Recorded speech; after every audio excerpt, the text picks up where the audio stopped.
Separation of church and state has long been debated, but as we come into a time of change, it becomes more evident that we must separate the two in order to create an unbiased government. For a free country to exist, there cannot be preference towards one religion or another, because then we face the issue of right and wrong. What some religions see as right, others may see as wrong. I believe in the founding principles of secularism and separationism.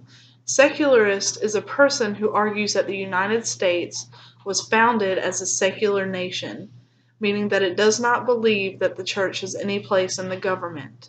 I'm also a separationist, and that is someone who supports the separation of the church and their state, which brings up the question, is it constitutional to have the church and the state interconnect?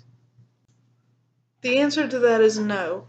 That it is in no way constitutional for religion to be intermingled with the government. We live in a country with freedom of religion and freedom of speech.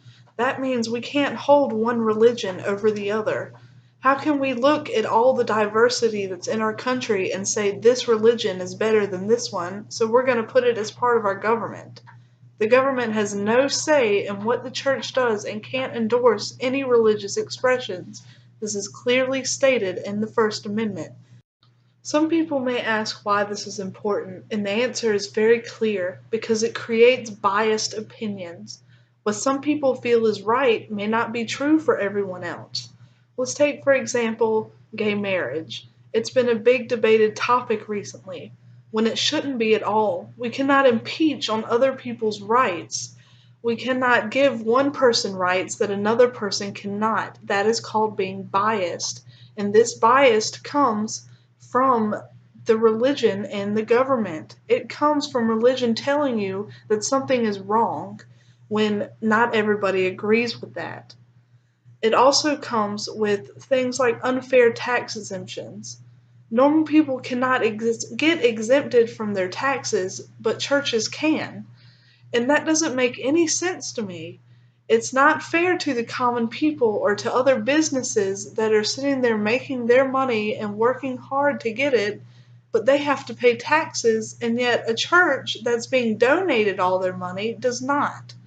We live in a country of freedom, which means we should not have a certain amount of people that are getting more freedom than anyone else. Everyone should be equal. That is how the founding fathers envisioned this country. They envisioned it free of the religious impact that was happening in Europe at the time. And this is what we need to continue still today.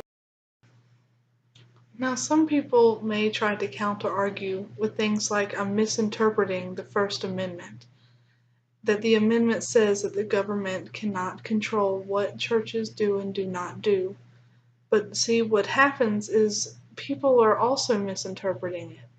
Jefferson wrote a letter stating that the thoughts behind the First Amendment were the separation of church and state.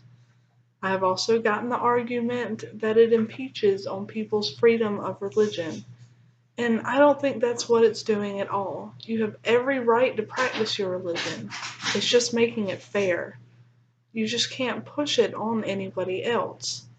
America was founded on Christianity has been the biggest one that I've heard.